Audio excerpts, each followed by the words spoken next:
Hi friends, நம்ம subscriber sister கேட்டிருந்த நல்ல crinkle டாம்போட fudge brownie 1 kg கான கிராம்ஸ்ல வந்து மெஷர்மென்ட் சொல்லியிருக்கேன். வீடியோவை ஸ்கிப் பண்ணாம பாருங்க. நீங்க ஃப்ரீயா ஹோம் பேக்கிங் கத்துக்கணும் அப்படி நினைச்சீங்கன்னா நம்ம சேனலை சப்ஸ்கிரைப் பண்ணி சின்னதா ஒரு லைக் பண்ணுங்க. அப்பதான் எனக்கு அடுத்தடுத்த வீடியோ போடுறதுக்கு மோட்டிவேட்டா இருக்கு.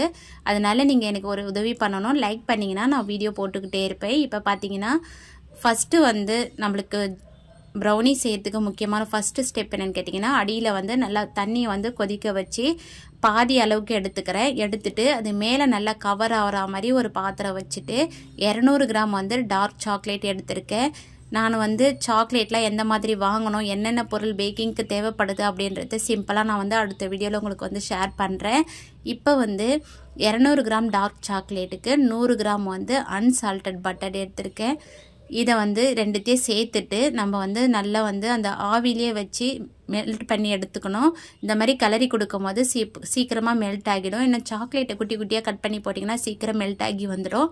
சப்போஸ் இந்த மாதிரி வேண்டாம்னா அடுப்புலேயே வந்து தண்ணி வந்து நல்லா கொதிக்க வச்சுட்டு சிம்மில் வச்சுட்டு நம்ம பாத்திரத்தை வந்து ஸ்ட்ரெயிட்டாக வச்சு மிக்ஸ் பண்ணும் போது சீக்கிரம் வந்து மெல்ட் ஆகி கிடைக்கும். மெல்ட் ஆகிறதுக்குள்ளே ஓவனை வந்து ப்ரீஹீட் பண்ணிடலாம். 10 நிமிஷத்துக்கு டாப் அண்ட் பாட்டம் ராடை வந்து ஆன் பண்ணிவிட்டு 180 டிகிரிக்கு இப்போ வந்து 10 நிமிஷம் ப்ரீஹீட் பண்ணி வச்சுருக்கேன். சப்போஸ் நான் அந்த மிக்சர்லாம் ரெடி பண்ணுறதுக்குள்ளே ஓவன் வந்து ஆஃப் ஆகிடுச்சுன்னா நான் எக்ஸ்ட்ரா ஒரு 2 மினிட்ஸ் வந்து ஆன் பண்ணி விட்டுடுவேன். நம்ம ஓவன் வந்து 10 நிமிஷம் ப்ரீஹீட் ஆகி ஆஃப் ஆகிட்டு நம்ம ரொம்ப நேரம் பேட்டர் வந்து ரெடி பண்ணிகிட்டு இருக்கோம்னா அது வந்து ஹீட் வந்து குறைய ஆரம்பிச்சிடும். அதனால் வந்து நம்ம கேக்கில் வந்து நிறைய பிரச்சனைகள்லாம் வரும். அதெல்லாம் இல்லாமல் இருக்கணும்னா நம்ம எக்ஸ்ட்ரா ஒரு 2 மினிட்ஸ் வந்து ப்ரீஹீட் பண்ணிக்கலாம். இப்போ வந்து நான் கரெக்டாக வந்து பேட்டர் ரெடி பண்ணுறதுக்கோ ஓவன் வந்து ஆஃப் ஆகிறதுக்கும் கரெக்டாக இருந்ததுனால நான் ஒரு 10 நிமிஷம் வந்து ப்ரீஹீட் பண்ணிட்டேன். இப்போ வந்து நான் வந்து இதில் ப்ரௌன் சுகர் தான் சேர்க்க போகிறேன். போன வீடியோவில் நான் வந்து no chocolate no butter video போட்டிருந்தேன் இல்லையா, அதில் வந்து இந்த நாட்டு சக்கரை தான் சேர்த்துருந்தேன். ஆனால் இப்போ வந்து நான் ப்ரௌன் சுகர் சேர்க்க போகிறேன். ரெண்டுத்துக்கும் வித்தியாசம் பார்த்துக்கோங்க. ரெண்டுத்தில் எது வேணாலும் சேர்த்துக்கலாம். ப்ரௌன் சுகர்னால் அப்படியே சேர்த்துக்கலாம். நம்ம நாட்டு சக்கரை எடுக்கிறோன்னா மிக்சியில் வந்து ஒரே ஒரு சுற்று விட்டு எடுத்துக்கோங்க. அப்போ தான் வந்து சீக்கிரம் கரைப்படும். இல்லைனா கரையவே கரையாது, கட்டி கட்டி அங்கங்கே நிற்கும். கேக்கோட டெக்ஸ்சர் வந்து மாறிடும். இப்போ பெரிய சைஸ் முட்டையாக ஒரு 3 எடுத்துக்கிட்டேன். அதில் வந்து ஒரே ஒரு பிஞ்ச் அளவுக்கு உப்பு சேர்த்துட்டு 100 கிராம் அளவுக்கு ஒயிட் சுகர் 100 கிராம் அளவுக்கு ப்ரௌன் சுகர் எடுத்துக்கிறேன். நீங்கள் ப்ரௌன் சுகருக்கு பதிலாக நாட்டு சக்கரை கூட சேர்த்துக்கலாம்.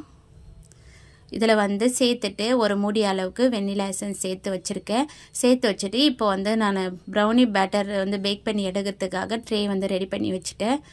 இப்போ இதை வந்து நான் பீட்டரில் தான் பீட் பண்ண போகிறேன். உங்களுக்கு கிரிங்கிள் டாப் ஃபட்ஜ் ப்ரௌனி வேணும்னா நீங்கள் வந்து கண்டிப்பாக வந்து பீட்டரில் மிக்ஸ் பண்ணி எடுத்துக்கோங்க. நம்ம வந்து ப்ரௌனி பேக் பண்ணி எடுக்கும் போது டாப்பில் வந்து ஒரு லேயர் கிடைக்கும் இல்லையா, அது கண்டிப்பாக கிடைக்கணும்னா நம்ம பீட்டரில் வந்து இந்த முட்டையை வந்து நல்லா பீட் பண்ணால் மட்டும்தான் கிடைக்கும். இந்த மாதிரி பீட் பண்ணி எடுத்துக்கோங்க. சப்போஸ் உங்ககிட்ட பீட்டர் இல்லைன்னா விஸ்க் வச்சு ஒரு 5 நிமிஷம் அளவுக்கு சக்கரை கரையிற வரையும் நல்லா பீட் பண்ணி எடுத்துக்கோங்க. நம்ம வந்து இந்த முட்டை சேர்த்துட்டு ரொம்ப நேரம் பீட் பண்ணி எடுத்தோம்னா முட்டை பொங்கி ரொம்ப நம்ம கேக்குக்கெலாம் மிக்ஸ் பண்ணி எடுப்போம் இல்லையா, அந்த மாதிரிலாம் வராது. ஏன்னா நம்ம ப்ரௌன் சுகரும் ஒயிட் சுகரும் முட்டை கூட சேர்த்து பீட் பண்ணதுனால சக்கரை கரையிற அளவுக்கு பீட் பண்ணால் போதும். முட்டை ரொம்பலாம் பொங்கிலாம் வராது, இந்த அளவுக்கு தான் கிடைக்கும். இப்போ பார்த்தீங்கன்னா சூப்பராக வந்து சக்கரை கரைஞ்சிருச்சு. கண்டிப்பாக வந்து சக்கரை கரைகிற அளவுக்கு நம்ம பீட் பண்ணி எடுத்துக்கணும். எடுத்ததுக்கப்புறம் நம்ம மிக்ஸ் பண்ணி வச்சுருக்கோம் இல்லையா பட்டர் சாக்லேட், இதை ரெண்டுத்தையும் வந்து நம்ம இது கூட வந்து சேர்த்துக்கலாம். சேர்த்துட்டு நல்லா அந்த முட்டையோடு இந்த சாக்லேட் பட்டர்லாம் வந்து நல்லா மிக்ஸ் ஆகணும். அப்போ தான் வந்து நல்லா ஃபட்ஜியாக கிடைக்கும். நம்ம லைட்டாக மிக்ஸ் பண்ணிலாம் விட்டுறக்கூடாது, நல்லா பீட் பண்ணி எடுத்துக்கலாம். இப்போ பார்த்தீங்கன்னா இந்த பேட்டரோட சாக்லேட் மிக்ஸ் வந்து நல்லா மிக்ஸ் ஆகணும். அந்த அளவுக்கு வந்து நல்லா மிக்ஸ் பண்ணி எடுத்துக்கலாம். இதுக்கு டைமிங்லாம் கிடையாது. நீங்கள் ஃபஸ்ட் டைமாக செய்கிறீங்கன்னா பயப்படாமல் செய்யுங்க. நல்லா பர்ஃபெக்டாக சூப்பராக வந்து கிடைக்கும். கேக் செய்கிறது கொஞ்சம் கஷ்டமாக இருந்தாலும் ப்ரௌனி செய்கிறது ரொம்ப ரொம்ப ஈஸி.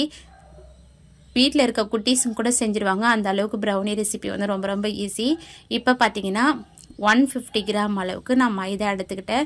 இதில் பேக்கிங் சோடா பேக்கிங் பவுடர் எதுவுமே சேர்க்க வேண்டியதில்லை. ப்ரௌனிக்கு நல்லா சாஃப்டாகவே சூப்பராக கிடைக்கும். இப்போ பார்த்தீங்கன்னா கொஞ்சம் கொஞ்சமாக மிக்ஸ் பண்ணி எடுத்துக்கலாம். உங்களுக்கு ஸ்பேச்சுலா வச்சு மிக்ஸ் பண்ண கஷ்டமாக இருந்ததுன்னா விஸ்க் வச்சு மிக்ஸ் பண்ணிங்கன்னா ஈஸியாக இருக்கும். இப்போ 150 கிராம் அளவுக்கு மைதாக்கு 30 கிராம் அளவுக்கு கொக்கோ பவுடர் எடுத்து ஜலிச்சு சேர்த்துக்கலாம். நம்ம மைதா மாவை கண்டிப்பாக ஜலிச்சுட்டு தான் போடணும். நம்ம ஏற்கனவே ஜலிச்சு வச்சுருக்கோம், அதை அப்படியே சேர்த்துட்டிங்கன்னா சப்போஸ் கட்டியாக இருந்ததுன்னா அந்த மாவு வந்து இதோட மிக்ஸ் ஆகாது, அது அப்படியே இருக்கும். பேக் ஆகி வரும்போது அங்கங்கே உருண்டைகள் மாதிரி வெந்து ஒரு மாதிரி கட்டி கட்டியாக கிடைக்கும். அதனால வந்து நம்ம ஜலிச்சுட்டு சேர்த்துக்கும் போது நல்லா கேக் வந்து நல்லா ஸ்மூத்தாக கிடைக்கும். அதனால தான் நம்ம வந்து கேக் பேட்டருக்கு ப்ரௌனிக்கெலாம் மாவு வந்து ஜலிச்சு சேர்க்குறோம். இப்போ வந்து நல்லா மிக்ஸ் பண்ணி எடுத்துக்கலாம். அடியில் வந்து சப்போஸ் மாவெல்லாம் போய் நின்றுச்சுன்னா இந்த மாதிரி நல்லா மிக்ஸ் பண்ணி எடுத்துக்குங்க. எடுத்துட்டு சப்போஸ் இந்த பேட்டரை மிக்ஸ் பண்ணுற வரைக்கும் ஓவன் வந்து ப்ரீட் ஆகி டைம் முடிஞ்சிடுச்சுன்னா நீங்கள் ஒரு 2 நிமிஷம் ஆன் பண்ணி விட்டுடுங்க. விட்டுட்டு நீங்கள் இதெல்லாம் ரெடி பண்ணி எடுத்துகிட்டு போகிற வரைக்கும் ஆன்லேயே தான் இருக்கணும். ப்ரீட் வந்து முடிஞ்சிடுச்சுன்னா நம்மளுக்கு வந்து ஓவனோட ஹீட் வந்து கம்மியாக ஆரம்பிச்சிடும். இப்போ பார்த்தீங்கன்னா பேட்டரை வந்து நான் கொஞ்சம் நிறைய பீஸ் கேட்டிருந்தாங்க, எக்ஸ்ட்ரா பீஸ் கேட்டிருந்தாங்க. சப்போஸ் நம்ம 1/2 kg ப்ரௌனினா ஒரு 6 to 8 பீஸ் தான் வரும் பெரிய சைஸ்னால். இப்போ வந்து நான் அதிகமாக பீஸ் போட்டு கொடுக்க போகிறேன். அதனால் பெரிய டின்னாக ஒரு 11x11 இன்ச் ஸ்கொயர் டின்னு தான் எடுத்திருக்கேன். நீங்கள் சப்போஸ் வந்து இதை வந்து பேக் பண்ண அளவுக்கு சரியான டின் சைஸ் கேட்டிங்கன்னா 10 இன்ச்சு ஸ்கொயர் டின் எடுத்துக்கோங்க. 9 இன்ச்சு ஸ்கொயர் டின்னில் பேக் பண்ணிங்கன்னா ஹைட் வந்து அதிகமாக கிடைக்கும், பீஸ் அதிகமாக வராது. அதனால் நீங்கள் 10 இன்ச்சு கேக் டின் எடுத்திங்கன்னா கரெக்டான அளவோட சூப்பராக கிடைக்கும். இப்போ வந்து நான் 30 நிமிஷம் வந்து டாப் அண்ட் ராடம் ஆன் பண்ணி டைம் வச்சுருக்கேன். 20 நிமிஷம் வந்து நான் வந்து டாப்பு பாட்டம் ஆன் பண்ணி 20 நிமிஷம் பேக் பண்ணி எடுத்துகிட்டு ஒரு 5 நிமிஷம் வந்து டாப் ராட் ஆன் பண்ணி விட்டுட்டிங்கன்னா கிரிங்கிள் டாப் கிடைக்கும் உங்களுக்கு. நான் இது வேண்டாம், இந்த மாதிரி ஒரு லேயரோட போதும் சாஃப்டாக வேணும்னு கேட்டதுனால நான் 30 நிமிஷம் வந்து டாப் அண்ட் பாட்டம் ராடை ஆன் பண்ணி நான் 30 நிமிஷம் பேக் பண்ணி எடுத்துட்டேன். நான் சொல்கிறது புரியும்னு நினைக்கிறேன். நல்லா கிரிங்கிள் டாப் கட் பண்ணும் போதே அது மாதிரி இருக்கணும்னா நீங்கள் ஒரு 5 நிமிஷம் அப்படின்னா 2 நிமிஷம் வந்து டாப் ராடை ஆன் பண்ணி எடுத்திங்கன்னா சூப்பரான டெக்ஸ்சரோட கிடைக்கும். நான் 30 நிமிஷம் பேக் பண்ணி எடுத்துட்டேன். இந்த மாதிரி ஃபஜ்ஜியாக சூப்பராக இருந்தது டேஸ்ட்டு. ப்ரௌனி பிடிக்காதவங்க யாருமே இருக்க மாட்டாங்க, கேக் பிடிக்காதவங்க கூட இருப்பாங்க, ப்ரௌனி பிடிக்காதவங்க இருக்கவே மாட்டாங்க. சாப்பிட திகட்டாமல் நல்லா சூப்பராக இருக்கும். இதோட அளவுகள் நான் டிஸ்கிரிப்ஷன் பாக்ஸில் கண்டிப்பாக கொடுக்குறேன். இதுக்கான குட்டி குட்டி டிப்ஸ் என்னென்னு கேட்டிங்கன்னா, நான் ஃபஸ்ட்டில் இருந்து சொன்ன மாதிரி வீடியோவை கண்டிப்பாக ஸ்கிப் பண்ணாமல் பாருங்கள். நீங்கள் கற்றுக்கணுன்னு தான் வீடியோ பார்க்குறீங்க. அந்த மாதிரி பார்க்குறவங்க வீடியோவை ஸ்கிப் பண்ணாமல் பார்த்தீங்கன்னா தான் நான் சொல்கிற மாதிரி கேக்கு கற்றுக்கணும்னு நினைக்கிறவங்களுக்கு கேக் செய்கிறது ரொம்ப ரொம்ப ஈஸி. குட்டி குட்டி டிப்ஸு மட்டும்தான் தேவைப்படும். அதனால் வீடியோவை ஸ்கிப் பண்ணாமல் பார்த்து வச்சுக்கோங்க ஒரு தடவை. இப்போ பார்த்தீங்கன்னா நீங்கள் நைஃப்பில் கட் பண்ணுறீங்கன்னா ஒரு கிளாஸில் சுடு தண்ணி வச்சுட்டு சுடு தண்ணியில் டிப் பண்ணிவிட்டு ஒரு டிஷ்யூ பேப்பர் இல்லை கிளாத் வச்சு தொடச்சிட்டு அப்புறம் கட் பண்ணி எடுங்க. பீஸ் கொஞ்சம் கூட ஒட்டாது. நான் இந்த மாதிரி ஸ்க்ராப்பர் வச்சு கட் பண்ணிக்கிறேன். இப்போ 1/2 kg ப்ரௌனி தான் நான் வந்து பேக் பண்ணி கொடுக்க போகிறேன். மீதியம் வந்து எங்கள் வீட்டு பொண்ணு பெரிய பொண்ணு ரொம்ப பிடிக்கும் ப்ரௌனினா, அதனால் 2 பக்கமும் 2 பொண்ணு உட்காந்துட்டு ப்ரௌனி வந்து எப்படி சாப்பிட்லான்னு உட்காந்துன்னு இருக்காங்க. இப்போ வந்து 1/2 kg வந்து பேக் பண்ணி கொடுத்துட்டு மீதியம் வந்து நாங்கள் தான் சாப்பிட போகிறோம். ரொம்ப ரொம்ப பிடிக்கும்.